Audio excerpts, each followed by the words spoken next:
Hello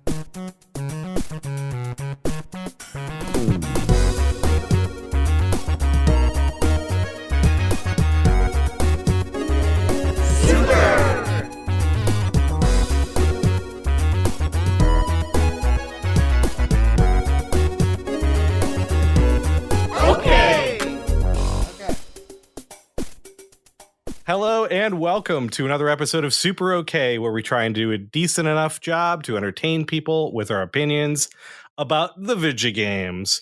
This week, we are joined by a couple of lovely but tired humans. First of which is Dale. Dale, how are you doing? Aside from being slightly tired, maybe a little bit sick.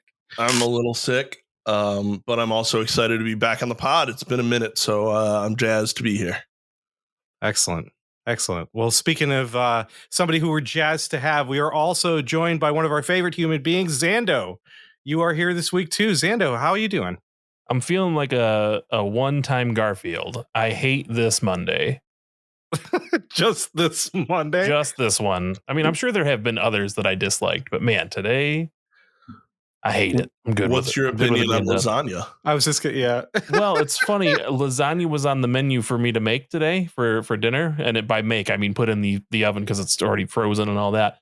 But I was too friggin' tired, and I just ordered pizza instead. So it would have been really funny had I had lasagna and then said I was a one-time Garfield.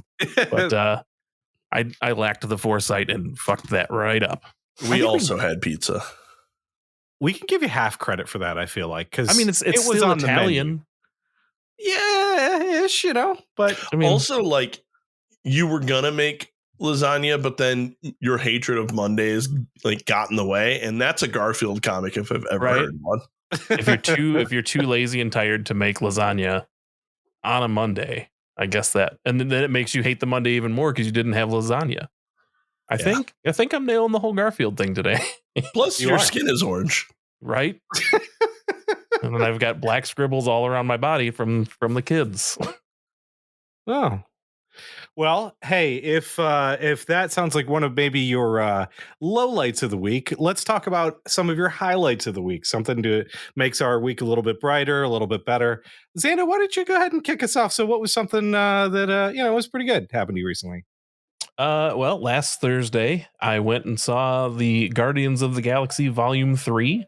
I normally have a trio. I guess there's a trio of dudes that I go to see these movies with, and one of them bailed out at the last minute, so I had to try to find someone to take that ticket. And luckily, my brother, who recently moved out towards the Oxford area, was able to come out and catch the movie with us. And I got to have dinner with him beforehand, and it's not often I get to like sit and hang out with him and like catch up. We're like 8 years apart. And like just in very different spots in life. He's got a kid graduating. I've got a high school, and I've got a kid graduating preschool. So, it's just not often it gets to line up. So it was good to hang out with him and just kind of catch up. I disappointed him by the fact that I've not seen Book of Boba Fett or Mandalorian season 3 yet. He asked if I was even his brother. So that's kind of a bummer, but other than that, it was good. I'll tell you what, I wouldn't be his brother either because I'm not his brother, but I also haven't seen those specific things. I've seen everything else. But my brother raised me on Star Wars and is in the 501st as someone who dresses up in like stormtrooper costumes and all that. Like, so there's a little bit of an expectation with my brother in Star Wars. So they're just making too much shit. It's not your fault. And really, after the sequel trilogy, I am kind of burnt out on Star Wars. If it's not the original trilogy and the prequels to some extent, like I have this weird nostalgia for those now, I kind of don't care that much. Dude, we're hitting like the inverse funnel effect right now, where it's just like keeps growing and growing and growing the stuff that's coming out of that universe. Yeah. And I'm also hardwired to just like not like a lot of things that people really like. And so as people who used to make fun of me for liking Star Wars are like, happy May the 4th be with you. I'm like, well, fuck this then. I don't want to do this anymore. Yeah. What's funny is we just finished watching the Book of Boba Fett and the Obi-Wan series, and it made Ange want to go back and watch all of them in order. And she was like, I'm going to start with one. And I was like, you can skip one. And she was like, I'm going to start with one. And I went, you should skip one. And she didn't skip one. and I watched like 30 minutes of it with her, and it was way worse than I remembered, and I remembered it being terrible. So like, oof, at least the shows, like the quality is good now, as opposed to like just fucking Jar Jar tripping over his own ball sack or whatever. Like, that shit was terrible. That would have been way better than whatever Jar Jar actually did in the movies. I think people would have enjoyed Jar Jar tripping over his own scrotum. Yeah, well, you can't tell what looks graphically better between Jar Jar tripping over his own scrotum and Bo Burnquist dripping off of his skateboard and Tony Hawk Pro Skater for PlayStation 1. It's not good CG. Oh no. Oh man. All right. Well, fair enough. I'm glad you had a good time with your brother, even though that happened.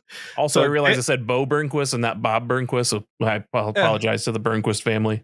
I just imagined Bo Burnham also skateboarding. I'm sure he did or does. Who knows? Like ripping a McTwist and like landing on a keyboard and farting out an Elon Musk song. Like any mistakes today are just chalked up to how much I hate Monday today. There it is. One time Garfield strikes again. Dale, talk to us about your week. Oh man, the reason that I'm sick is I was on a big metal tube with idiots that flew through the sky, and one of them was also sick, and so I'm sick now. But I had to travel last week for work, and we were in the city of Denver, Colorado, which I had been to once before for like 30 minutes when we went on our crazy train ride last year.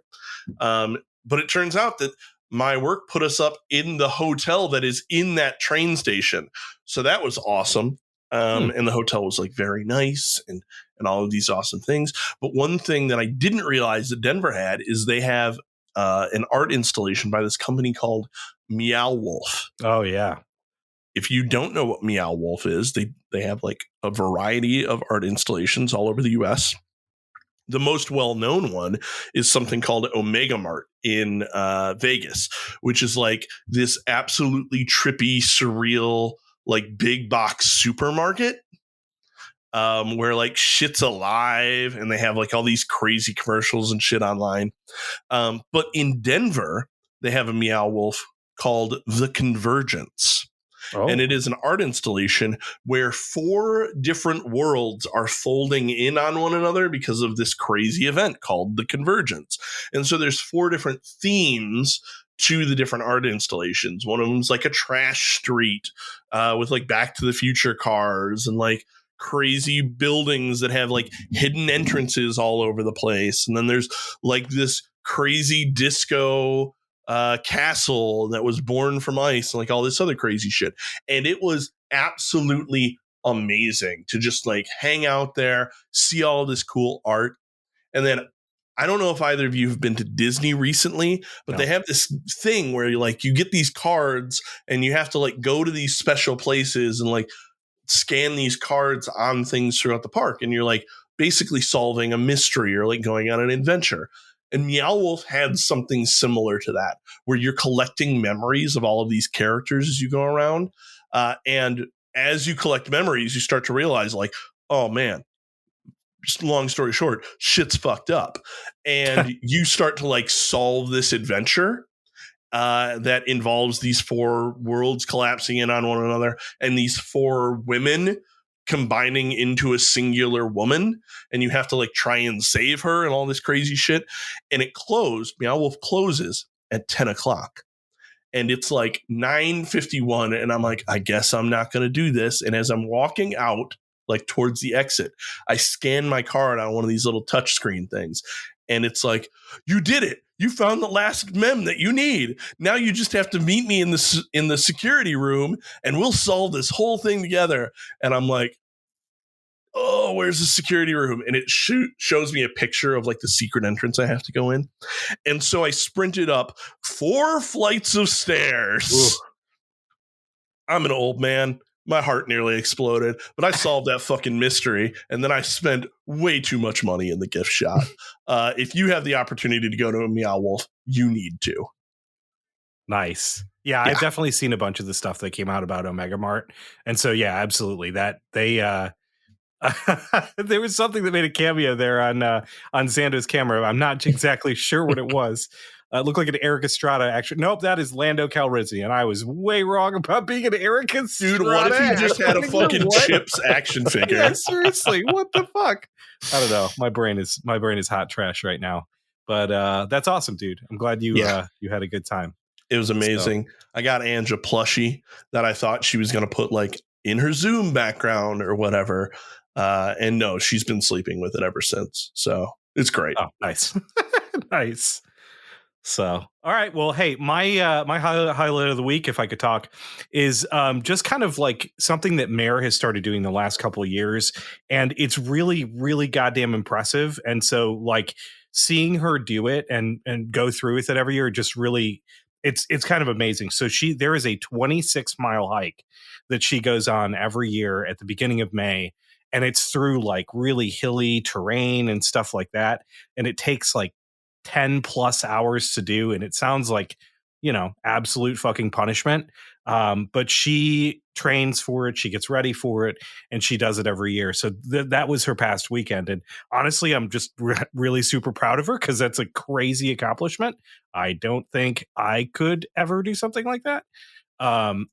So yeah, I think it was just that, is seeing kind of her train for it for a long time and finally do it and then come home and just, be happy that it's over and get through it. And I think it's really fucking impressive. No, I'm sorry. Maybe I had something in my ears. How long was this? 26 miles. I'm sorry. There's no way that a human did that. How? I must have misheard you. So I thought you said 26 miles. 26 minutes, miles. I think. 26 miles. In fact, she looked it up, and that's the exact distance that if you were to start walking down Woodward Avenue in Detroit and take Woodward Avenue all the way to Pontiac to where it ends, that is 26 miles. She walked from Detroit to Pontiac. No. Why? It's just her. It's a thing she likes to do. And like, look, everybody has their thing. She likes to do this thing. I think she's nuts for it. She likes it. Hey, if she's happy for her, yeah, more power to her. So, Mare, you don't listen to this. I'm proud of you. I told you that before. You've heard that many times from me, but proud of you. That's insane. Yeah. That sounds like quite the adventure. Oh, yeah, it was a big time adventure. And you know what?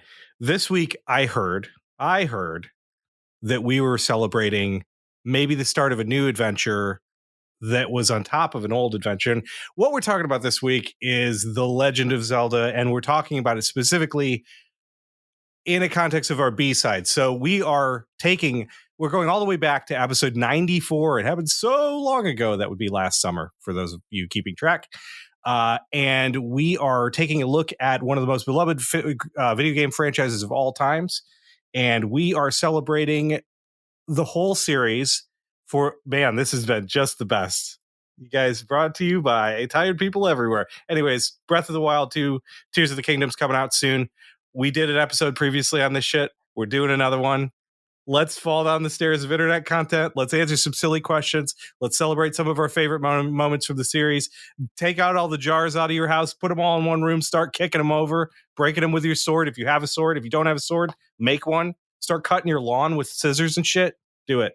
Legend of Zelda, let's talk about it. Find an old man, he'll give you a sword. He will, because it's dangerous. It's dangerous out there. Fucking hand it uncle. out. Yeah. So let's go ahead and kick it off by talking about celebrating some of the environments that we found in our Zelda games. So if you had the opportunity to live in any of the environments of any Zelda game, what would you choose? Just real quick, I'm going to completely derail the episode because the listeners need this. There is a top tier joke in the intro that was saying that we were going to commemorate the launch of Breath of the Wild 2 nuts and bolts. And that's fucking funny as hell. And I just needed to highlight it real quick. Yeah, you're right. I skipped over that. Yeah, it's very good. If I could live in any area, I would want to live in Goron Village. Give me those big, beefy, slow dudes as neighbors. I want them. Also, I've never minded the cold. It's starting to get warm in Michigan. I'm like sweating and upset a lot of the time when I'm sweating. And Goron Village is cold as fuck. So I want that. Wait. I remember Goron Village being in the volcano. Yeah, Goron Village is in cold. Death Mountain. It's cold until Link fixes it. They all have to be inside. Which game is this? I'm talking Majora's Mask. Oh, Majora's Mask. Okay. I was very confused. You're right. Okay. That is correct. Yes. Sorry. Yeah. Because I thought immediately of Ocarina of Time, where they're all trapped in the volcano. In the lava area? No. Yeah, and then talking in Breath of the Wild, where they're also in a volcano. I'm talking snowy Goron. That's my fault. I should have clarified. No worries, snowy man. Goron Village. The It's one that's been habitable by humans. It's been actually 20 years since I've played Majora's Mask, so that's why I've kind of blocked that one out of my memory. Yeah, I've never played it, so that one is real confusing to me. But, I thought about Goron Village, and because again, the Gorons are great. I love Garuda, just like something about like the big, like powerful without really trying to be characters are always fascinating to me. They're just such gentle giants. I love them. Yeah. And I always, when I was playing those games when I was younger, and you walk up to them and they always make the same noise as they like wake up, they just spring up with a huh? And then I always think of them just go, huh? Oh, okay. Like as they get up, and I loved that. But I decided to go with Animal Village from Link's Awakening. It's a whole village of talking animals that are cute and probably just want to hang out with you all day. And there's a mermaid close by, and that seems dope as hell. There's also a big walrus that guards the desert, and you just got to sing songs to him, and he rolls over and does tricks and shit. Like, that just sounds awesome. Yeah, and there's nothing nefarious about it at all. There isn't. There is nothing wrong with that. There's no enemies attack it. It's just like a peaceful place. So, and you can't get to it without going a convoluted way with the hook shot and all that. So it's not like a lot of people are going to come bother you while you're hanging out with these animals. It sounds awesome. I mean, that sounds awesome to me for sure. But that's really interesting because I feel like you guys both took different approaches to kind of the same idea. I went a totally different direction where instead of being like the people that inhabit the area, just with the area itself, which is, I'm just going Zora's Domain from Breath of the Wild. Like, I just imagine it being like nice and warm. There's nothing like freezing in that area. And like we talked about in our nature game, just I love water. Like, I love swimming. I love that kind of thing. So I would definitely spend a ton of time just like swimming in all of the stuff that's at the bottom of that really like silvered kind of palace looking place. It's pretty great. Brody, Dale, this you're shaking your head. does not give you the ability to breathe underwater. You would die, my man. It's not underwater. Zora's Domain is not underwater in Breath of the Wild. Right, that's but true. You said that you would be swimming at the bottom of the lake. Oh no! At the bottom of the structure, because at the bottom there's like this palace sort of thing, and at the very bottom is like a giant pool that all the waterfalls fill into. So that's what I was talking about. No, I wasn't just like I'm just gonna go drown. The grotto area is what you're talking exactly. about. Like, okay. No, I'm just gonna go die at the bottom of the structure. It'll be great. I seriously thought you were talking about like how you were gonna just end it. Like, I love nature so much, I just gotta not be here anymore. It's be the happiest place, and what's better than that? So just let's just end it there. Kill me now. There is a nice little like wading pool, watering hole in Animal Village if you want to, if you want to reconsider. Not to mention mermaid. Yeah, that's true. That is. It sounds awesome. I think you did a pretty decent job selling it. That's for sure. But well, moving on slightly. So obviously the Zelda franchise has been full of all kinds of characters, some more or less memorable. Who is your favorite character in the franchise and why? My favorite is definitely the "It's dangerous to go alone" man. Because we don't know shit about him, right? What's his whole deal? Why is he giving away his only weapon? If he knows it's dangerous out there, why is he still there? If he's giving you a weapon, why is it only a wooden sword? I know nothing about him, and I love him completely. Right on. Yeah, it's just like in a random, like, we don't know Link's adventure up until that point. What other things was he doing before he got to that cave? Yeah, because every screen you can go to from there, enemies. Yep. And he starts with like a rudimentary shield, right? It doesn't do anything, but the character model has a shield, right? I believe so. Yeah. So he was like, he had plans. They weren't really well thought out, I guess. Right. Well, I'm sure that, you know what, Dale, you brought this up in the past, and it might be worth me taking a look at it. I might do that later, is looking at the manual for the original game, because that usually includes like we're Oh going to shit! set the stage for what's going to happen. It looks like you're going to look that up. So I tell you what, while you Yeah. take a second to look that up, I'll go ahead and go next. I'd love to tell you that it's the snot kid from the Wind Waker, because that kid always just made me laugh. I guess his name is Zill. For those of you who don't know what I'm talking about, in the beginning of Wind Waker, you start the game at Outset Island, and one of the children that's just running around is this kid that has this giant comedically long snot bubble that's hanging from his Yeah. nose, and like he just wants to follow you around, and he'll run into you and his snot bubble will go flying around. It's adorable. However, I think that my favorite character, the one that I remember having just the most amount of fun with, is probably the King of Red Lions from that same game. I just thought it was super interesting that like the king of Hyrule ends up being in boat form, and like you basically spend the whole game and he's guiding you to different places, he's telling you kind of history stuff like that, he's warning you about things, but also like he's such a central uh like mechanic of the game, because you spend so much time digging up treasure and sailing around stuff that like, I mean, you kind of utilize him throughout the whole game. So I just I always was calling him Carl, this is KRL. So I think for me, I'm gonna take the old King of Red Lions. I think his real name is Rome, I believe. His first name Rhoam, and his really really long middle name, it starts with a B. It's like phosphorescent or something. That's not the word, but that's phosphorescent with a B. But Xando, what do you think? I'm probably also going to go with Wind Waker and go with Ganondorf from Wind Waker. I think his design has always been one of my favorites. Just the big, like barrel chested, like just kind of menacing form of Ganondorf. And I think he's probably the most badass version of Ganondorf. I mean, it's been very long since I've played through Wind Waker, but I believe there's a moment where you stab the Master Sword into his head, and as blood trickles down his face, he laughs at you. I believe that's accurate. Awesome. But I think his character design, you could correct me if I'm wrong about this, I think it was kind of more like samurai-esque. Mm-hmm. So they had him in kind of like almost like a kimono or like a robe. Yeah. And I think he had like dual katanas. Something like that. Yeah. I also, and all the art styles in that game were also very like angular and stuff. So I think he just had a really cool kind of like angle, like they made his face really cool and angular and stuff. Yeah. That's a good call.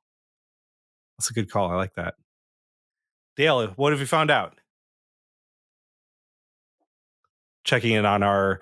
He's found out that tracking down the manual is much harder than he anticipated. No, I've got it. It's amazing. It's 48 pages. Yeah, believe it. It's absolutely wild. They do not tell you to go into the cave until page 40. Okay. So that's insane.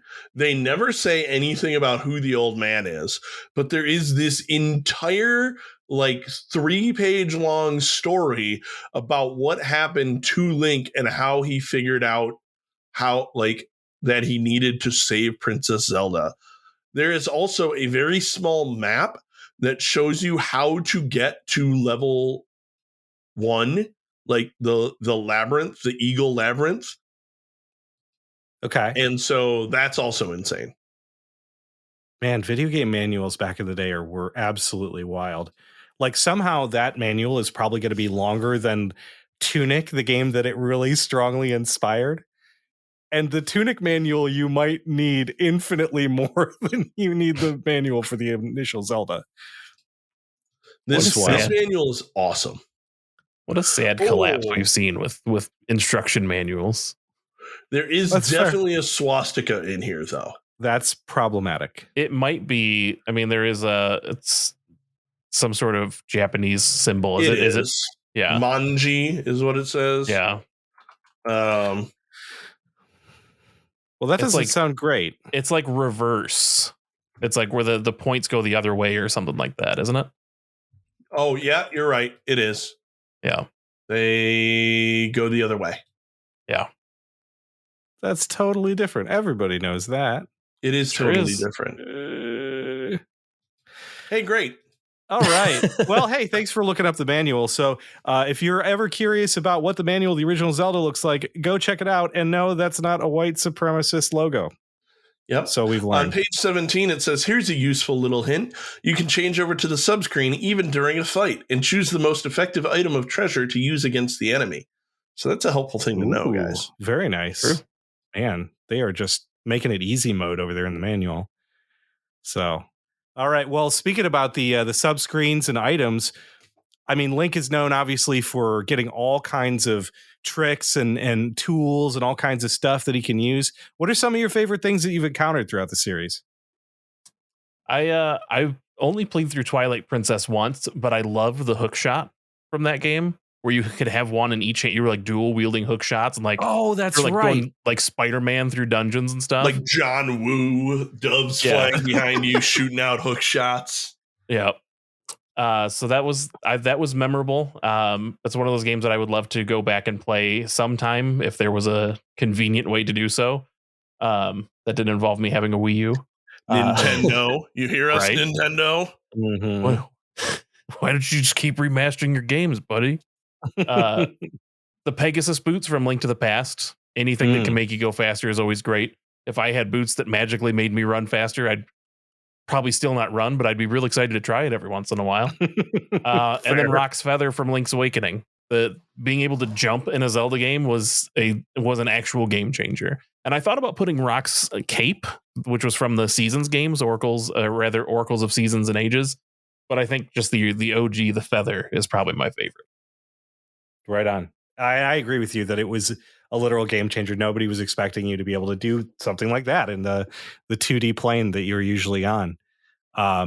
So I'll go ahead and go next. So I did not pick the specific hook shot, but I also took hook shot.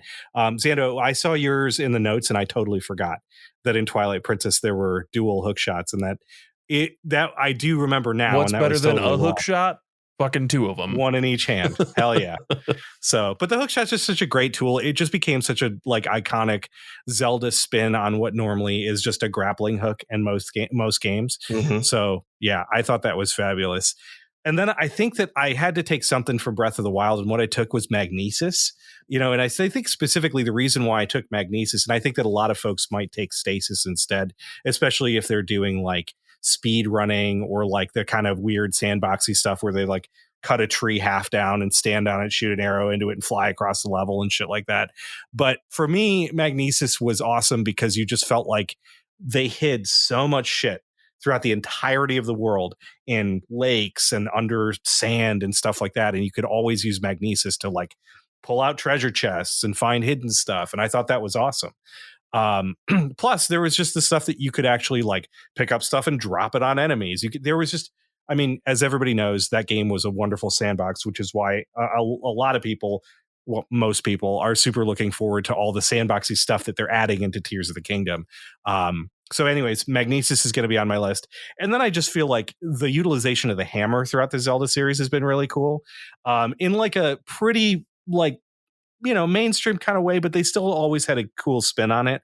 So there were those enemies that you'd have to like slam on the ground and they flip over, the like turtle things that were, I think, at the top of Turtle Rock and A Link to the Past. I just always liked the, just the traversal stuff that you could use. You find those like weird looking pegs and you have to hit them down and stuff. So the hammer in general, I thought was like of the kind of more pedestrian items of the game, always super useful. And it came in handy in fights too. It was surprisingly powerful. So those running the randomizer or the Link to the Past Super Metroid randomizer. It's very nice to have the hammer when you don't have your sword yet. Oh, sure. Well, sorry, I have to ask real quick. What is it? Super Metroid randomizer in Link to the Past? What does that mean? So there's it's called the SMZ3 combo randomizer. You play both games at the same time. You can get items from Super Metroid and Link to the Past and vice versa. So you can be traversing Brinstar and hey, there's your hook shot. And then you find a door that takes you back, and then all of a sudden you're switched and you're playing Link to the Past, and you can find morph bombs or whatever the fuck. The Link to the Past items only work in Link to the Past, and the Metroid items only work in Super Metroid. You're essentially trying to play two games. Yeah, you're essentially trying to complete two games in one by finding the items in each different game. It's wonderful. Can you at any time press a button to switch back to the other game? No, there are 4 doorways, or I guess a total of 8, but 4 in each game. There are 4 specific doorways that you go through that will then take you to the other game. And usually, like in Super Metroid, it's like this would normally take you to a map room. Don't really need the map room if you're playing the randomizer, because we assume you know what the game is. And so instead of going into that map room, you're now you're walking out of the fortune teller's hut in Link to the Past. That's absolutely fucking wild. I never heard of this before. It sounds incredible. So obviously people who live under rocks like myself, how would you go about playing something like this? You have to have the ROM files of the Japanese 1.0 version of both Super Metroid and Link to the Past. And then you can just look up SMZ3 combo randomizer. They have a website. You load that in. You can choose your own your settings for it. Like, do you want to have Morph Bomb and your sword right away, or do you want to find that completely randomized?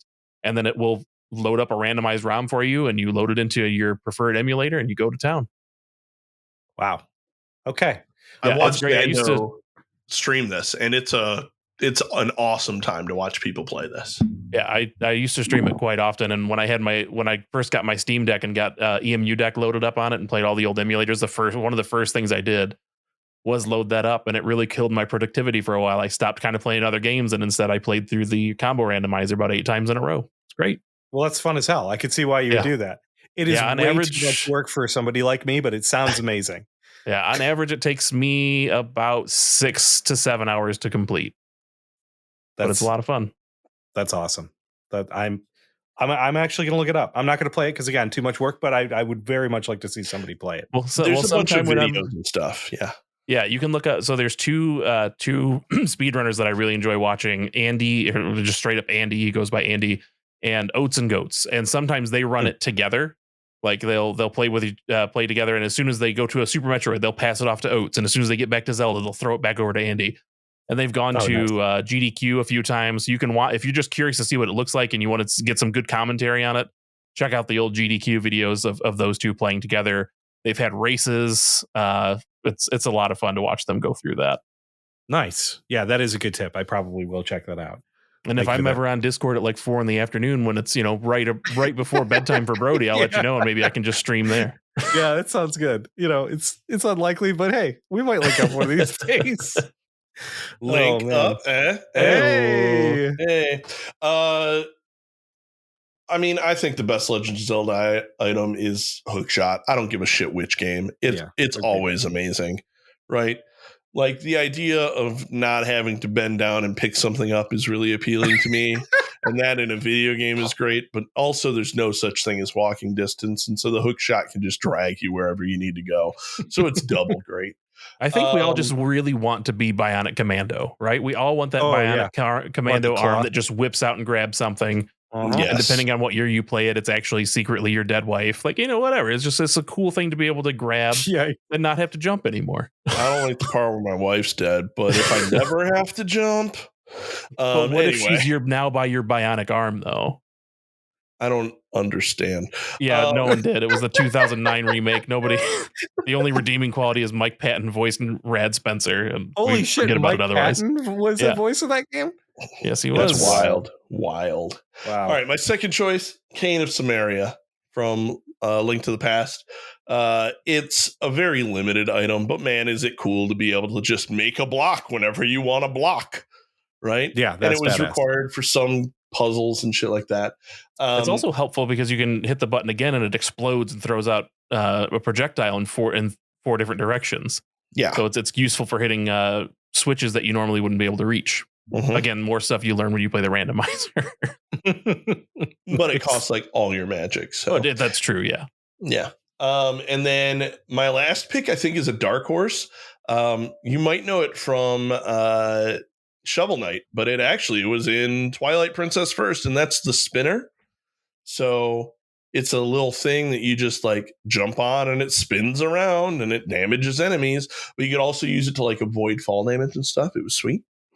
And then honorable mention, because you did say tools and tricks that Link has, I want to do honorable mention to the downward sword stab from Zelda 2. Speaking of Shovel Knight, being able to like attack enemies below you and bounce on them repeatedly was awesome. Even if both Shovel Knight and DuckTales did it better. That's fair. If we're talking tricks, also shout out to Pegasus Boots and Hammer. If you hit those buttons at the same time, you run and break everything you run into. It's real cool. Oh, that's awesome. I didn't know that. That's amazing. That just sounds like me running. Nice. Well, that's awesome. All right, so kind of moving on slightly, we've got the blog Destructoid recently put out a list of their top 10 songs from the Legend of Zelda series. We will drop that link in the Discord, and it's in the show notes for anybody to take a look. We had a chance to kind of go through it, and just real quick, just what were your gut check reactions about this list? I can go ahead and go first. I was a little bit surprised there was no Song of Storms, personally. That seemed like a pretty iconic tune. It was always one of my favorites from Ocarina of Time. I mean, the inclusion of Hyrule Field, I think, doesn't surprise me at all. That was a really strong nostalgia moment, I feel like, for a ton of gamers. And the song just fucking slaps, so that also doesn't hurt. It did also remind me that there were some kind of hidden gems in there from Skyward Sword and Twilight Princess. Skyward Sword specifically, the Skyloft song, pretty fucking solid for just town music. It's really, really pretty. So, I mean, I'm just glad, like, as much as I talk all the time about how much I love Breath of the Wild, I'm glad that it wasn't just all kind of Breath of the Wild, like, audio cues, if you will. But, obviously there were a couple inclusions on there. But I thought overall, pretty solid list, but, like, no Song of Storms, really? I'm going to agree that it's a fine list. I think that everybody could find, like, one song that wasn't on there that they wish could be on there. The song that I wish was on there was this weird version of the main Zelda theme with vocals that I downloaded from early 2000s on Kazaa that said that it was System of the Down, but there was no way it was System of the Down. But that should have been on there. You know what I'm talking about? The one Link, where it's like, he comes to town, comes to save the Princess Zelda. That took her too. away, and now the children won't play. But they will when Link saves the day. Hallelujah! Yeah, exactly. That one. It definitely had a Surge Tankian kind of sound to it, but there's no way it was. It was not System of a Down. No. But Kazaa said it was. So Kazaa definitely said it was. Oh, man. Also, that computer is riddled with viruses. Daniel, what's your answer? I was really bummed to see that there were no tracks from Link's Awakening. And I know I feel like I'm really kind of pushing that Link's Awakening drum today, but Kazumi Tataka is a goddamn national treasure, and his music slaps. It really does. And then the Seal of the Seven Maidens from Link to the Past, it really only played when you're watching the story intro from not hitting any buttons at the beginning of Link to the Past. But that song is super rad. And since this list, if you take a look at it, is full of like YouTube covers. Yes, I think they could have easily put in the Time of the Falling Rain version by the One Ups, because that's a great cover and it sounds a little something like this. Did it?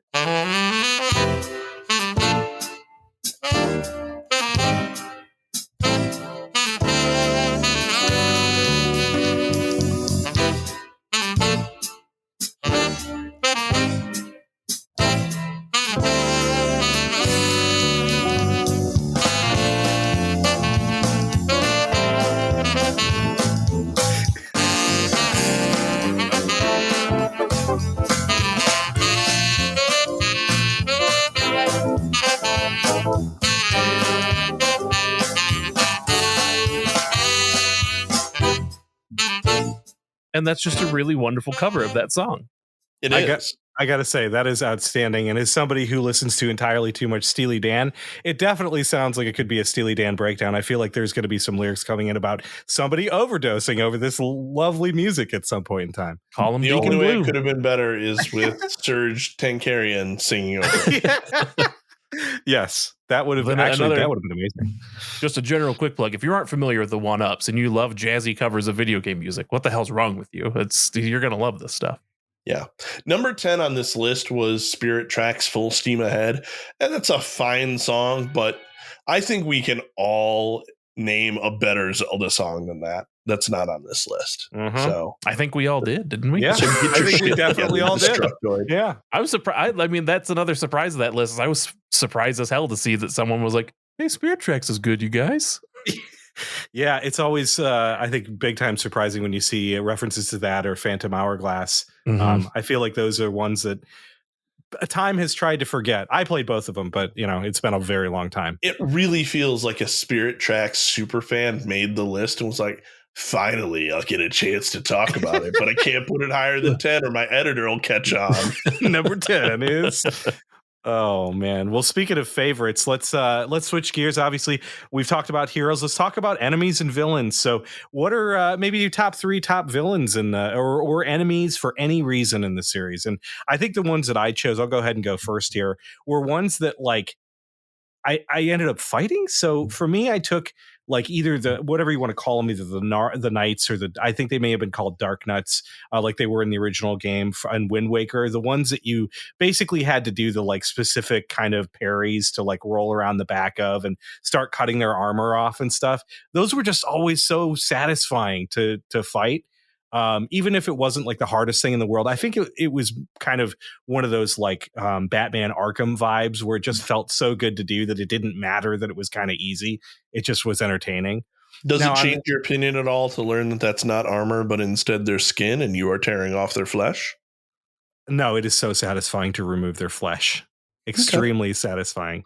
I made that up. I just wanted to mess with you, but No, I will not take the bait. And then kind of the other side of the same coin for me is going to be the Guardians from Breath of the Wild. I mean, it's an enemy that you asterisk have to fight a pretty specific way by doing the shield parries. And like once you kind of get in the zone and you start doing it, if you're anything like me, you went and then tried to find all the Guardians you could to like, oh man, I'm feeling it right now. I gotta try and kill as many of these as possible. And it was just it's just a really interesting song and dance that you do with them. And I think the other one, sorry to go real Breath of the Wild heavy, it's kind of what I do. Is probably the stall knocks because I was completely not expecting that to be an enemy. It makes sense given like that the Zelda franchise loves doing like we're gonna do a thing and then the bone version of the thing, but like to see the enormous fucking skeleton just like rise up and you have to fight it, absolutely loved it. Absolutely loved it. Those are probably my 3 favorite enemies.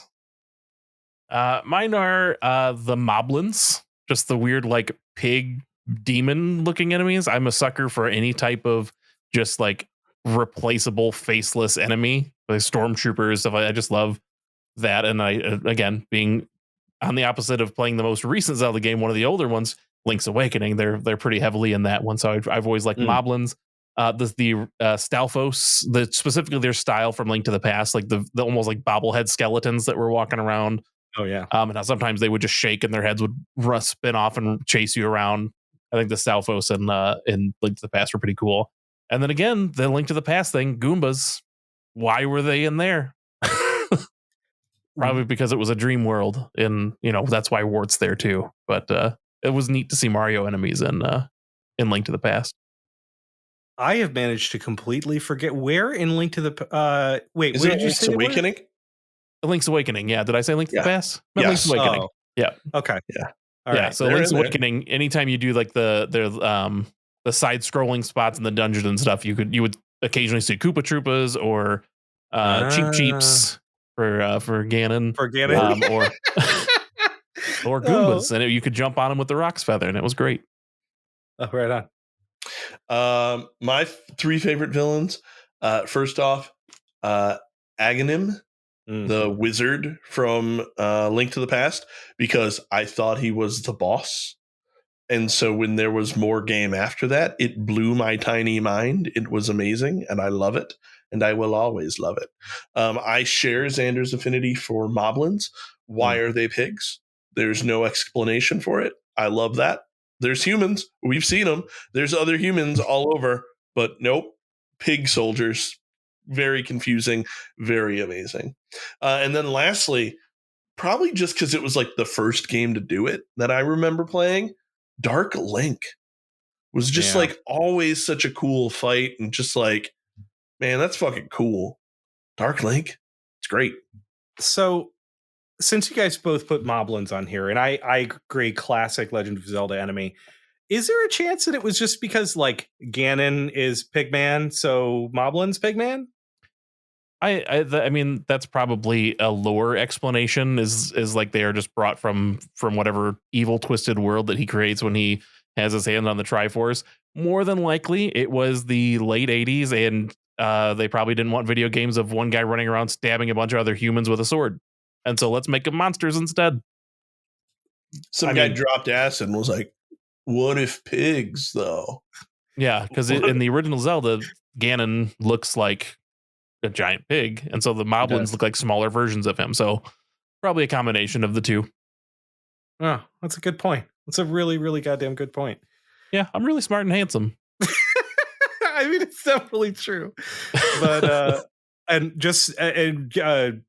that was a great call on Dark Link. I just can't get out of my head the doppelganger fight from the fucking Ocarina of Time. Castlevania game. One of my Symphony of the Night. Sorry, I don't know why I'm talking about that game, but like that one always stands out to me. But Dark Link is. I agree with you. I think that was a really early, really pull for that. So yeah, I always think of the Ocarina of Time version of that fight where you're just like on the water, like that. Just the cool scenery as you're fighting Dark Link that's a really cool standout spot. Very cool. It is. Very I find it hard to give Ocarina of Time credit for a lot of things, but that was really cool. Yeah. Well, you and Clay both. Yeah. But we're kindred spirits on that and that alone. So let's go completely crazy here. I have invented some fake video games that could never be in the series, but maybe they will be. And I am curious what you would rather play. So your two choices in the first question are Zelda Other Z, a spiritual successor to the Wind Waker, where you have the Master Sword and all the weapons and gear you want the whole time, but the King of Red Lions has to give you authorization to use them. So, terrible joke. Oh, hang on. The next one might be worse. The next one is Untitled Groose Game. So players embody the titular Groose after the events of Skyward Sword. I understand that he becomes a bit of a hero near the end, but he does spend most of that game being a complete unmitigated asshole. So in order to regain the trust of the folks at Skyloft, he's got to go back and, like sweep some floors and rake some leaves. And that's Untitled Groose Game. Which would you rather play? You know what? That's a great joke. That's an excellent pun. Give me the Groose. I love a redemption story. I love like when a rival is like, "I'll help you," like that sort of thing. Give me the Groose. All right. I played Skyward Sword long enough to realize I didn't care for the Wiimote controls, and that's about as much as I know about it. So I probably would have no connection to Groose, so I'm going to go with Other Z. Okay. But Other M was such a bad game. I also never played Other M, so I don't know how bad it is. So I'm just going to wreck myself. Honestly, the problem with Other M, in my opinion, is that it wasn't a bad game. It was just, it had some decisions that they made in it that were like, why in the actual fuck would you do that? But like, whatever, it is what it is. And I guess I'm going Untitled Groose Game because I know through games like WarioWare and stuff like that like they love making Nintendo loves making little mini games out of all kinds of weird little shit. So I'm sure they made games out of like herding goats at the beginning of Twilight Princess and stuff like that. Like I'm sure they could find some way to make that entertaining. So, and I'm also a little bit on board here with Dale's like the redemption story. So give me the Groose, boys, and free my soul. Great. Another great joke. You mentioned WarioWare, so I just have to highlight the fact that I got my Xbox Series S up and running with emulation. The first game I tested Game Boy Advance with, WarioWare, and it holds up, baby. It's still so nice. Good. Those games WarioWare are so much Touched fun. For the DS is probably one of my favorite video games of all time. It's so good. I think one of the only ones that I've ever spent a lot of time with was Smooth Moves, but I spent a lot of time with it because those games were fucking hilarious. Smooth Moves, like the introductions for the different way to hold the Wii remote, were some of my favorite things. They're really good. And I still think of the Mohawk and how they just that announcer. It was like, remember, letting a Mohawk or letting the Wiimote fall is like letting a Mohawk droop. It is shameful and forbidden. That's amazing. Yeah, I completely forgot about those, but they were so good. If you get a chance, WarioWare episode now. Yeah, hop on YouTube and watch the explanations for the ways to hold the Wii remote from Smooth Moves. You will not be disappointed. I absolutely will be doing that as soon as the episode's over. Gotta miss those. So, all right, I'm going to hit you with a couple more fake Brody created games. We'll see what you guys want to play. So it comes down to we either have The Legend of Zelda Skyward Board. So Link and his friends take to the sky in this wacky action racing game where you use your shield to surf on air currents being dragged behind your loft wing. Don't at me about you could just sit on your fucking loft wing. I don't want to hear it. Bring plenty of shields. Your shields are going to break. That is choice number one. That is a top tier pun, by the way. Just credit where it's due. Skyward Board, top tier. You know what? I appreciate that. I appreciate all the kudos I'm getting on jokes. You guys must be like delirious and tired. But Boys I love support it. boys, even when we're tired. Love it. So that's choice number one. Choice number two is Links, A Link to the Links. And this, as you'd think, is a golf game. And the spin on this, though, is that players have, a set amount of time, 5 minutes, 10 minutes, to run around the kind of Breath of the Wild, ruined Hyrule campus and find whatever kind of like tools and clubs and stuff, like not necessarily clubs, but weapons and stuff, and then use those things to hit golf balls and get the lowest score possible. I don't know about you guys. The idea of a master club. A master club? Yeah. But there'd be some sort of, like, it would be the only weapon or the only tool in the game that wouldn't break, but there'd be some slight little drawback. I don't know. They'd have to figure something out, or else everybody would just use the master club. I mean, it just takes a long time to get, and if you don't get it, you're fucked. Oh, that's probably true. But on that note, I'm taking Links. I'm golf games, love them. Nintendo sports games, especially if they're done by Camelot. I'm going to specifically say, Camelot, you're doing this one, playing it. Links. I'm going Link to the Links as well. Obviously, it's a golf video game, and golf video games rule. Although Skyward Board does give me Snowboard Kids vibes, so I kind of want to play them both. But I think I got to go Link to the Links for my final answer. I'm going to give you a little shout out for Snowboard Kids. That's a game I don't think I've ever heard called out on the podcast before, and I used to play the shit out of that back in the day. Nice. Fuck golf. Mark Twain said golf is a good walk ruined. I want to play Skyward Board. It legit sounds amazing. It'd be like Tailspin, but Zelda. It sounds a lot like maybe there's some Pilot Wings thrown in there. I want to play that. I want like a bunch of different crazy versions, like an SSX where it's like, oh, this one's a race, this one's a trick challenge. Like, think of the fucking rotations you get if you could just fly. Infinite rotations. Yeah. Infinite combos. And hopefully they would do the thing where they like take environments from all of the different Zelda games, and it's not just like the Skyloft world. That'd be a little too easy, but I think it'd be fun. I think it'd be fun too. Yeah. And you can have like a bunch of Diddy Kong racing characters in there and shit. Like it could be great. A bunch of Diddy Kong racing characters. They all fly. Let me pitch a sequel and see if it changes your mind. So you have Links 4 Clubs, where you take the Four Swords Adventures kind of style, still same open world Breath of the Wild map. There's a hole, and there are 4 different Links running after one ball, trying to be the one that gets the ball into the hole. Oh, so this is like multiplayer mayhem.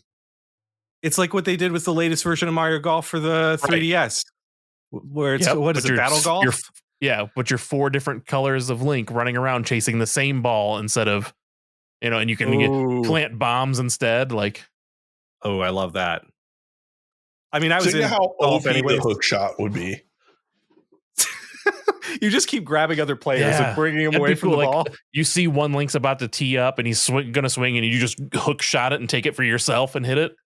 That would be amazing. I think that's pretty cool. All right. I love that. You didn't sway me, but that's a good idea. Yeah, I don't know that I'd buy that game, but that game would sell. Well, Nintendo, if you're listening, we know Nintendo listens to this. You got your ideas right here. You're welcome. You're welcome. Well, we know Reggie listens to this. Reggie, tell your boys. He's too busy breaking street data on Tears of the Kingdom. He's busy right now. Also, Reggie, please give us some Mother 3. Oh, that's he fair. won't ever do it. He's not going to do it. No. He's got a he would, but no one else will. Well, gentlemen, we have come to a point in our episode where we celebrate a certain moment. I feel like I use the word celebrate a lot in this episode.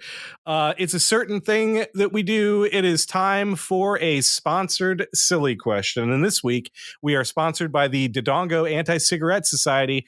Their tagline, Dodongos dislike smoke.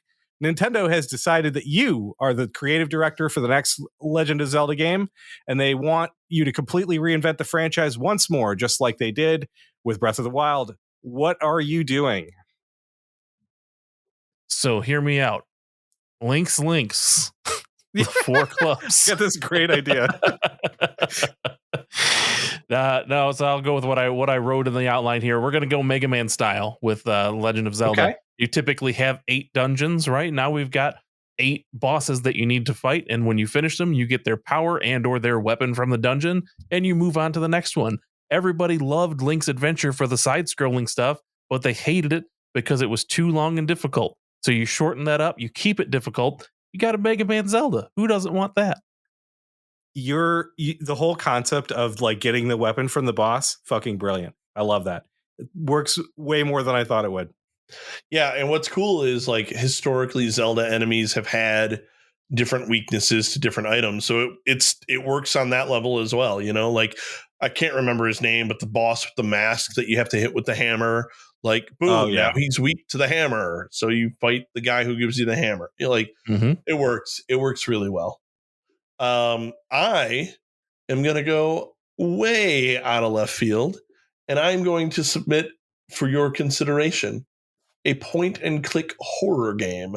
Think Seventh Guest or Phantasmagoria, where your ultimate goal is to rescue your long lost uncle who sent you a letter with a single line, cry for help, that is also your only clue.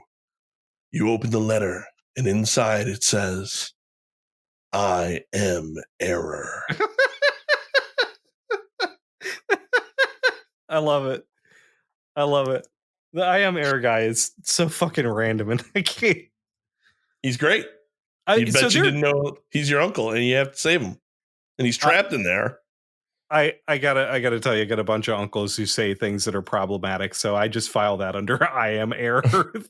But so there. Sorry to sidetrack this for a second, but there has to be some sort of story behind that being like an actual like. Yeah. Later on, you have to go to like you see him, and you're like, I am error. You're like, well, that's fucking weird. And then later on, it's like, hey, go to Error's house, and he's going to help you get this thing. So he's literally telling you his name is Error. Oh, there's no. And then you go back, and you get like a magic thing from him. I thought there was a fun like behind the scenes story. It was like, well, we were writing these. Oh no, they straight up named him Error, so that you would think it was something wrong with the game, and later like, oh, you got to go back to Error's house. You're like, fuck, which Ocarina of Time character's town do I need to go back to find Error? When they translated the game for America, the person who sends you back to Error, his name is Bagu. Bagu, which translates to software bug. And so his one person's name is Error, his brother's name is Bug, but we didn't get the joke in America because they only translated half of it. Okay, all right, so it's both the thing I expected and not, and the same thing. I love it. Yes. Good for you, Nintendo. And for me, I feel like this is cheating. I was going to go Metroidvania. The series has never been Metroidvania, but I feel like the Legend of Zelda games are kind of just a 3D implementation of kind of the Metroid formula to a greater or lesser extent. I think I may have been a little bit lazy on this one, but it doesn't mitigate the fact that I would still play the shit out of a Metroidvania that was set in the Zelda universe. I don't know about you guys, but I would. I mean, I play the shit out of a Metroidvania that's attached to a Legend of Zelda game. So. Set in the Metroid universe. Amazing. I absolutely love it. Yeah, I think you could, again, much like Xander's idea of Mega Man, I think you could do this pretty easily. You just attach traversal stuff to a lot of the different things, and you're good to go. Oh, yeah. Honestly, like, you could just reskin Guacamelee, and you'd be fine. Yep, probably. Like the downward elbow drop that he does, like, boom, that's a hammer. Now you can hammer down floors, right? Like Link turning into a chicken, that's fucking thematic. Yeah, absolutely. So, All right. Well, hey, if you're still listening, thank you for listening. We have come to the end of another episode. Just to kind of in closing, obviously, Tears of the Kingdom launches this Friday. It's just in a couple days. Dale, have you pre-ordered your copy? Go to hell. Fair. That's fair. Climb into hell. Yeah. Well, sometimes I Did think you we're already pre-order there. it? Oh yeah, absolutely. Why? Because I do that. Did you pre-order it through the Nintendo like buy two voucher thing? What's that? Oh no, Brody, we're gonna have a talk after this. But Nintendo had a like buy two get one game thing. Oh boy. Yeah, Okay. That would be the only way that it makes sense to do it. Yeah. So I think it's still available, maybe. But if you are a member of Nintendo Switch Online, you have access to spend $100 for two vouchers for two games, and you essentially get two full price Nintendo games for the price of one. And Tears of the Kingdom is $70, so you're getting that game for basically $50. So it's a real dumb not to do it. All right, so don't do what I did. It's a real broad move if you do it. It's a total broad move. Where did you pre-order it from? My basement.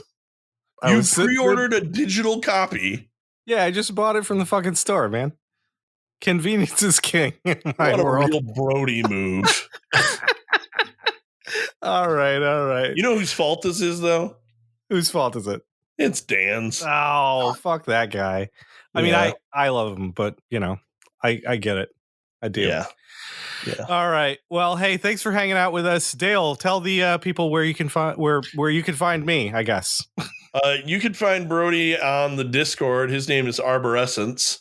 Perfect. And he's other places. Sometimes it's Arborescence. You can also find him in his basement making poor financial decisions. Yeah.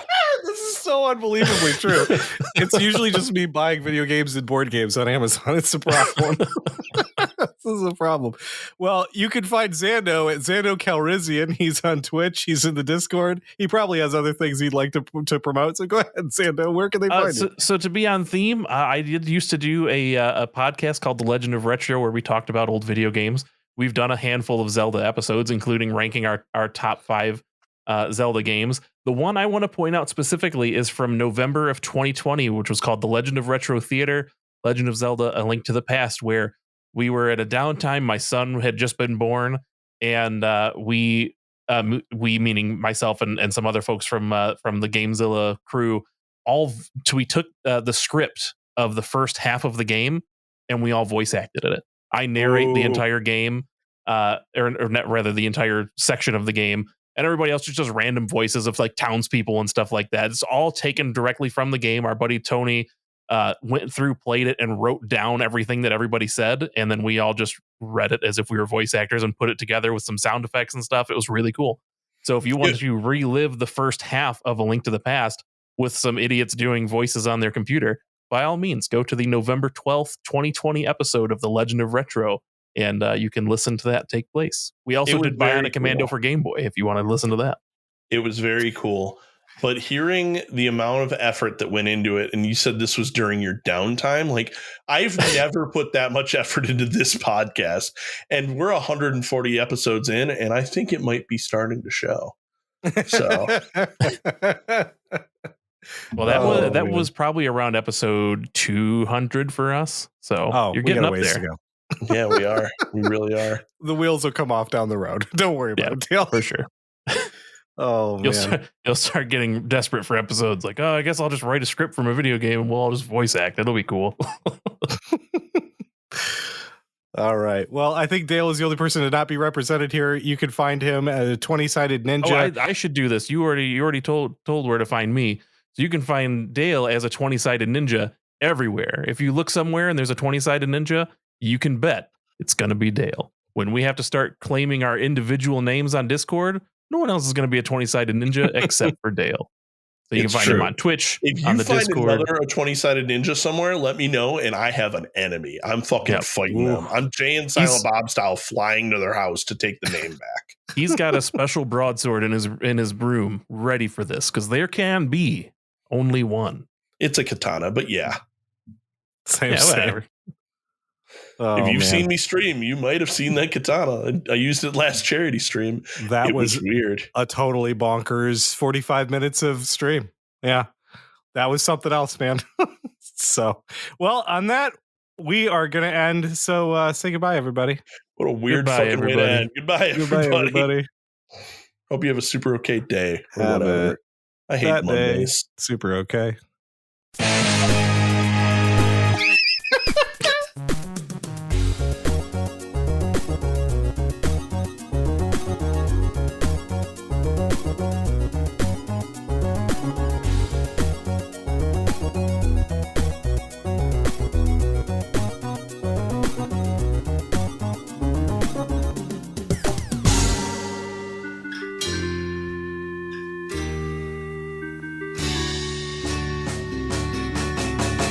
Link, here come to town, come to save the Princess Zelda. Gone and taken away, now the children don't play, but they will when Link saves the day. Hallelujah! Now Link, fill up your hearts so you can shoot your sword with power. And when you're feeling all down, the battle will come around, so you'll be brave and not this is a coward.